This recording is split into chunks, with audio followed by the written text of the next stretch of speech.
Hey, Joe and Mika, you got a little something right, yeah, right at the end of your nose there.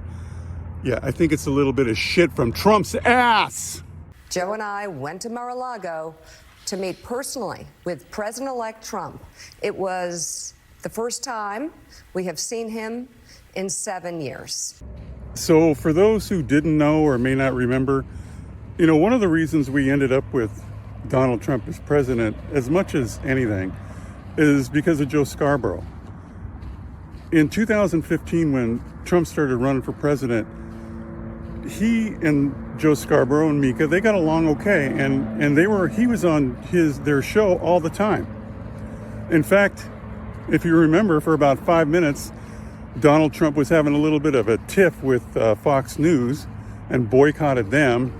And so MSNBC and CNN picked up all the coverage of Trump. Trump could go on their air pretty much any time they wanted. And he got millions and millions of dollars worth of free advertising. And Mika and Joe were part of that. So they're pals for a lot of years. They're hanging out. They're doing stuff. And then Trump insults Mika. Calls her low IQ Mika. Talks about her bleeding all over the place from a botched face job, and the relationship ends, which it should, because Trump's being a fucking dick. And so for 6-7 years, Mika and Joe go on the attack against Trump. And it isn't like they weren't working with any material. It was all legit. We all witnessed it. We all lived it. But now, after the better part of a decade, during which time he's insulted them, he's insulted Joe's wife, he's just been Trump, they decide they want to turn the page? They want to open a channel of dialogue? For what? That's what I don't get. For what? Just let's ignore everything for a second and just focus on what's in your own self-interest. Forget about every other high-minded thing, just what's good for you. So the question is, what's in it for you? What's in it for you personally? What's in it for you with the show? I don't get it. That's the part I don't get. Because after 10 years of Donald Trump, you know everything you need to know about him. Is there anything that can come out of his mouth, that could tumble out of his brain, that you'll either trust, believe, be interested in hearing, haven't heard before? So if there isn't anything like that, what's there to do? What are you getting out of this? And that's the part that I just don't get. I mean, if you just want to hang out with the guy socially, I guess that's one thing. But in terms of content for the show, I mean, what do you think he's going to do? You think he's going to call you up, Joe, and say, hey, you know what? I'm going to start World War III. I'm going to give you the tip. No, he's not going to do that.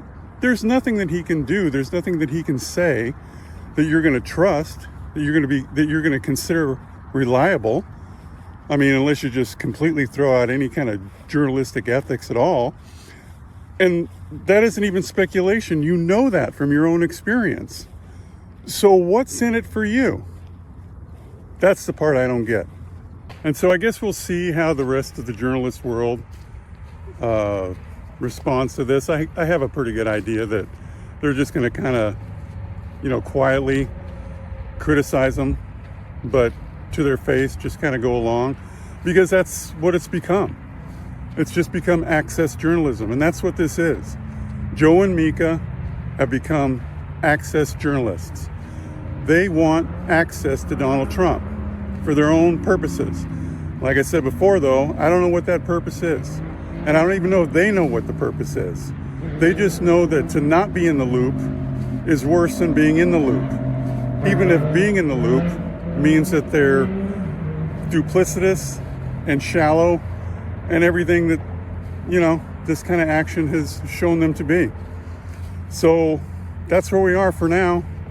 And I don't know what's going to change, but this isn't good. It isn't good for journalism. It isn't good for Joe and Mika. And you know what? It's an insult to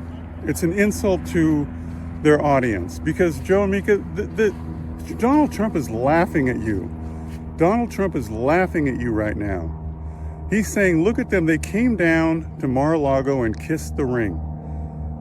Okay? You got on the conga line of fucking people who came down and kissed the ring, and now you're part of that guest list. So, congratulations.